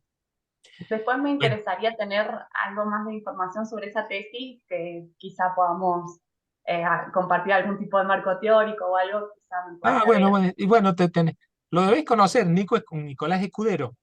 Le hacemos No, puente, no le hacemos puente. Te me hacemos suena, puente, pero te no. hacemos puente. Bueno, bueno, Bueno, te hacemos gracias. puente para que charlen, porque sí, sí, ahí está. Me parece que van en la misma línea, la misma línea. Gracias. Buenísimo. Miguel, adelante. Bueno, espero que se escuche bien, si no me Sí, avisa. sí, Bien, perfecto. Bárbaro. Hizo de noche y ya directamente pasé a la clandestinidad, por eso bien. Está bien. Eh, Pareces un ninja ahí en él. no hay buena iluminación donde tengo la compu. Bueno, me gustaría, antes de comentar cómo estructuré el trabajo, retomar algunos conceptos de Kusikanki que se estuvo comentando en un poco de salir del pensamiento dicotómico. Ella plantea la idea de pensar en clave CG, que es un concepto que ella trae de los tejidos, ¿no? Hugo estuvo hablando de la cuestión de la sociología de la imagen, que podríamos traducir algo así como gris jaspeado, ¿no? Como salir de este pensamiento dicotómico, binario, del blanco o el negro.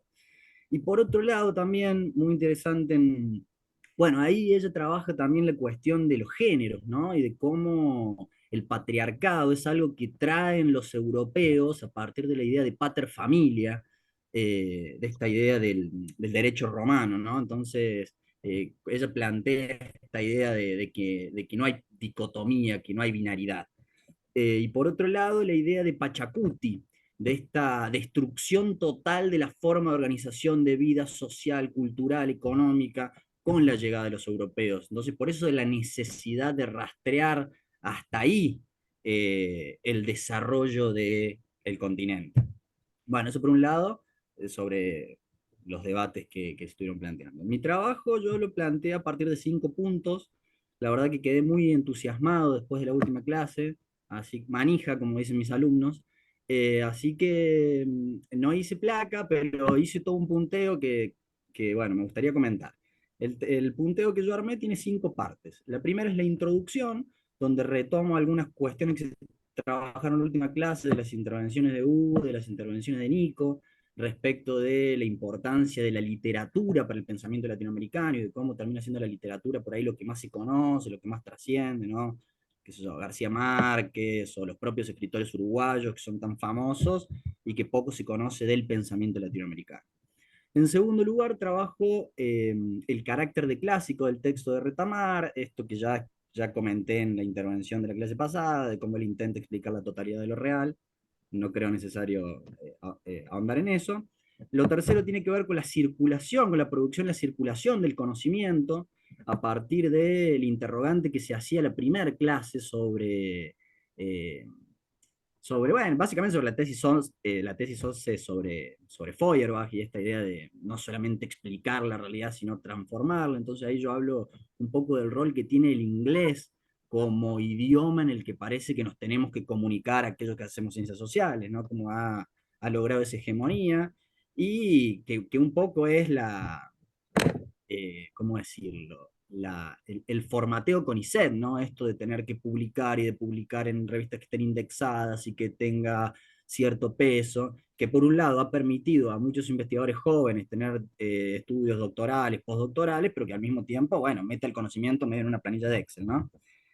En cuarto lugar, revisitar los debates feministas dentro del marxismo. Trabajo a partir de el prólogo del patriarcado del salario de Federici, donde ella labura, le critica a Marx que en el proceso de acumulación originaria él identifica muy bien la separación entre el productor directo y sus medios de producción, pero que no puede ver que allí también sea la separación espacial y de género del trabajo reproductivo y el trabajo productivo.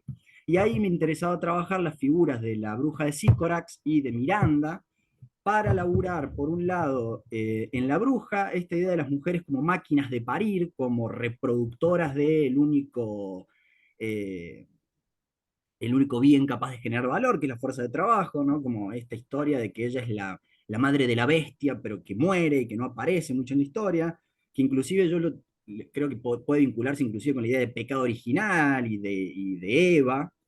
Y por otro lado, la figura de Miranda como esta posición de clase que tiene ella y como muy claramente dice no podemos prescindir del trabajo que hace Caliban. Entonces, como la posición de género no necesariamente es una posición marxista o revolucionaria o transformadora, sino que es necesario sumar la dimensión de clase a la cuestión del género. Y como último, trabajar la cuestión de la agencia, de la capacidad de transformación de lo real a partir de que el texto de Fernández Retamar es un texto militante, es un texto militante del anticolonialismo, y que me parece retomar esa discusión rupturista respecto a la discusión política actual, como lo planteaba Eduardo, creo que era bueno, cómo crece las figuras como la de Milei. Me parece interesante pensar la transformación social, pensar la agencia a partir de estas categorías críticas. Eso. 4 paginitas no te van. No, 4 No te van a paginitas son el alcanzar. puntero. No, digo, viste que uno por ahí, uno quiere matar una mosca con un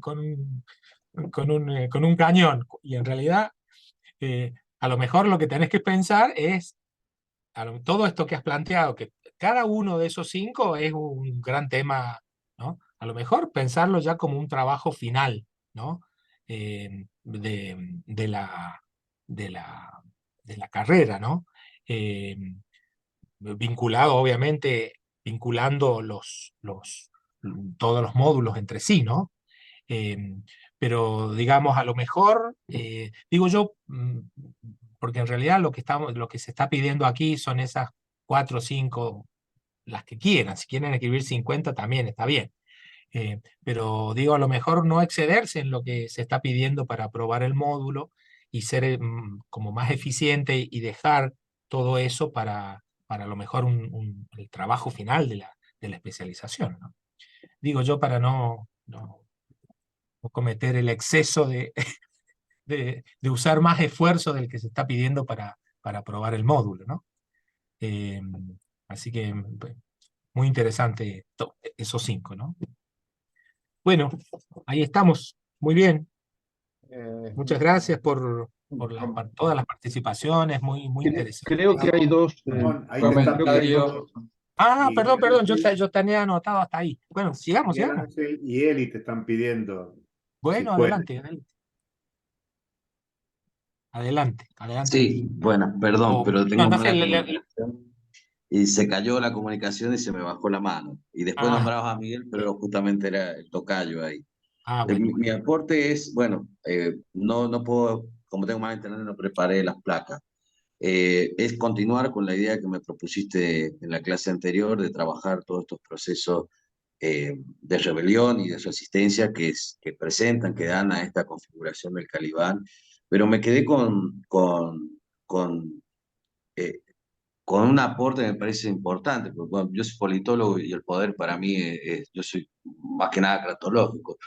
Es fundamental para entender todos los procesos, sobre todo estos procesos de dominados y de dominantes. Y me quedé con esto de los principales, o el alcance de la conquista, cuál fue el mayor logro, y justamente de Isabel, que es esto de la lengua, la exposición de la lengua y cómo perdura hasta la actualidad. Y pensaba que, bueno, de todo.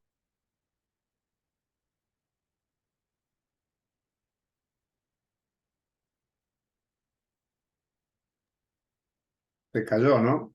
Sí, sí, Sí, sí. sí, no se escuchó más. Sigue estando ahí, Correr un pero poquito, ahí a está, ahí correr volvió. un poquito el eje. Miguel, se te cortó retoma un poquito antes porque se te cortó la conexión. Bueno, justamente pensando en esto a partir de la lengua y quizás tomando algún aporte que tengo de la psicología, esta mirada de Lacan, de la importancia de la lengua materna y cómo esta lengua conforma esta subjetividad, pensar que esa subjetividad es conformada hoy a través de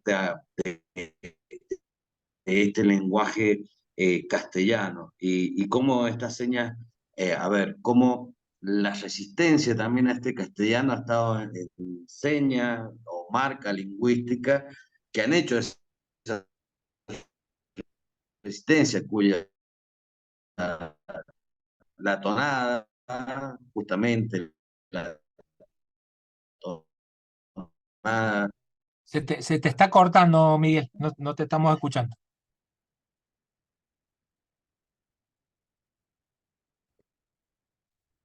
E incluso ahí lo perdimos, definitivamente. Parte de Miguel, Miguel, se te está cortando el audio, no te entendimos. resistencia y que está presente. Pero me fui hasta ese aspecto del discurso. Miguel.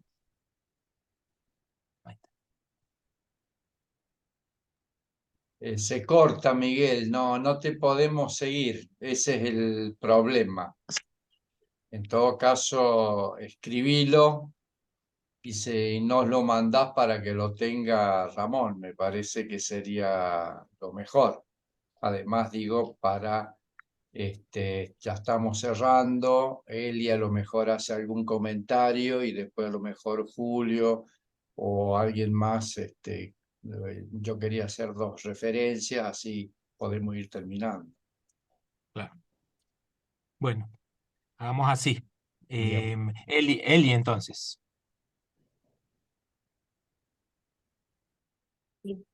Hola, ¿me escuchan?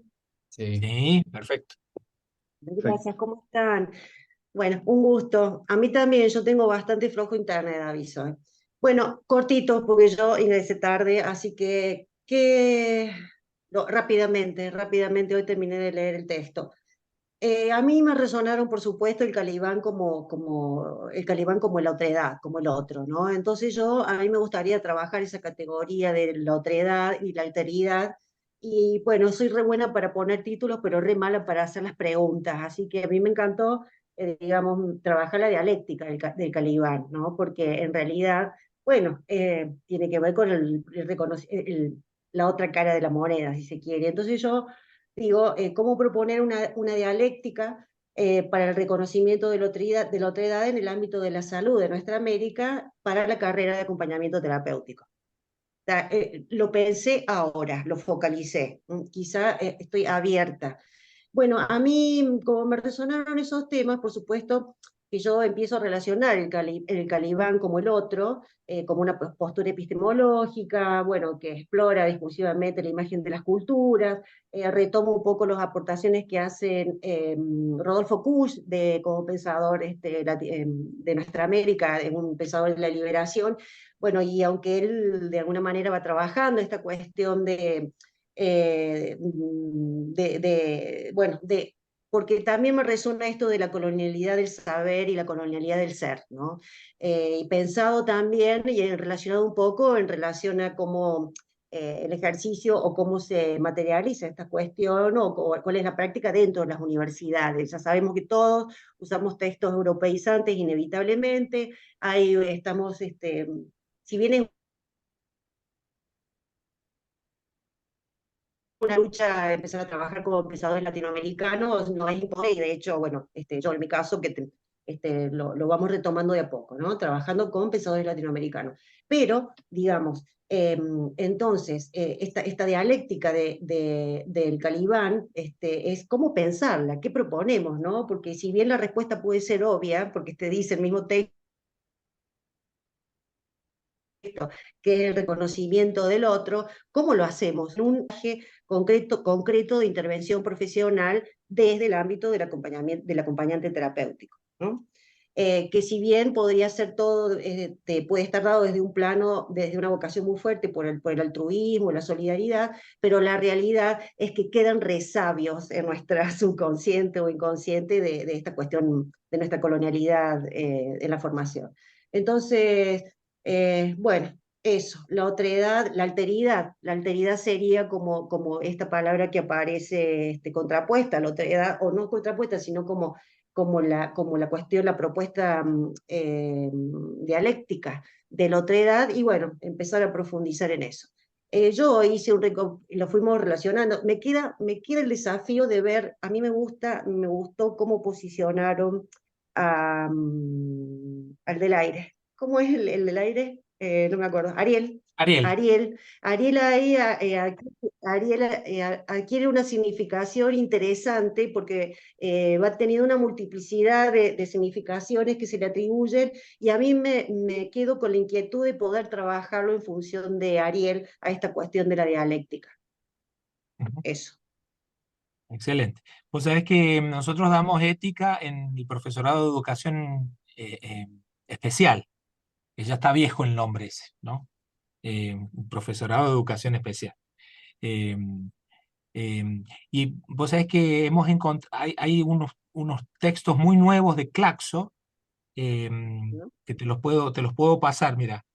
Uno que se llama Decolonialidad y Discapacidad, otro que se llama ¿Quién es el sujeto de la discapacidad en clave decolonial? Otro que se llama Decolonialidad e Interseccionalidad. Textos que justamente lo que tratan de hacer es tratar de vincular el concepto de la discapacidad, ¿no?, con el pensamiento decolonial. Entonces, y con el pensamiento de género y de la interseccionalidad. Entonces surgen ahí otros análisis muy distintos de los que se hace desde el pensamiento centroeuropeo respecto de la discapacidad. Y me parece que a lo mejor te pueden servir para lo que vos estás planteando, ¿no?, para el acompañamiento terapéutico desde otra perspectiva, ¿no? Pero, perfecto. Buenísimo. Dale, entonces, después yo se los paso a... o escribime y yo te paso los textos, así... Bueno, dale. perfecto. Muchas gracias. Bueno, Julio, Quique, adelante. Ramón, un solo comentario, estamos sobre Sí, la hora. Julio, muy después. pasado de tiempo. Bien. Julio, adelante, ¿querés? No, muy pasado de tiempo, así que te cedo a vos, dale. Bueno, Ramón, estamos concluyendo. La verdad que más allá de que perteneces al mismo colectivo, muchas gracias por tu participación, al equipo, porque casualmente lo que estamos buscando es argumentación. Y creo que, bueno, los módulos que hemos estado viendo, cada uno de estos encuentros, nos plantea la atención de cómo argumentar, ¿no?, lo que pensamos, lo que queremos, el cambio.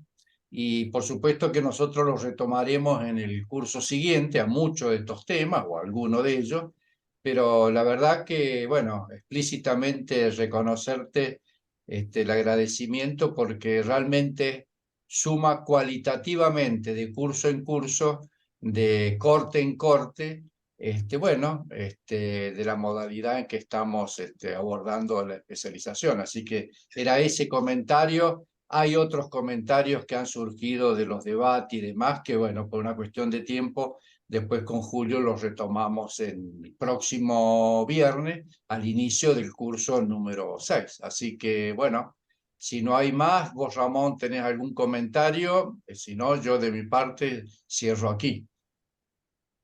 Bueno, no, muchas gracias por la atención, ha sido muy lindo el intercambio, muy fructífero, ¿no?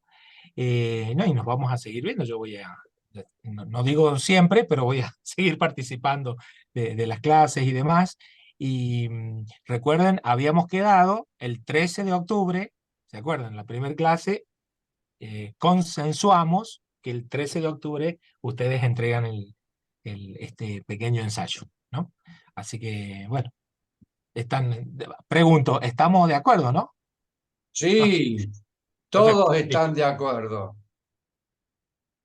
Sí, sí, Ramón. Compromiso firmado hace rato, Todos Ramón. están de acuerdo. Bueno, listo. Entonces, muchas gracias por la escucha y por la participación. Y bueno, esperamos los trabajos. Esperamos ansiosamente los trabajos. Bueno, nos vemos. Chao, chao. Chao, gracias.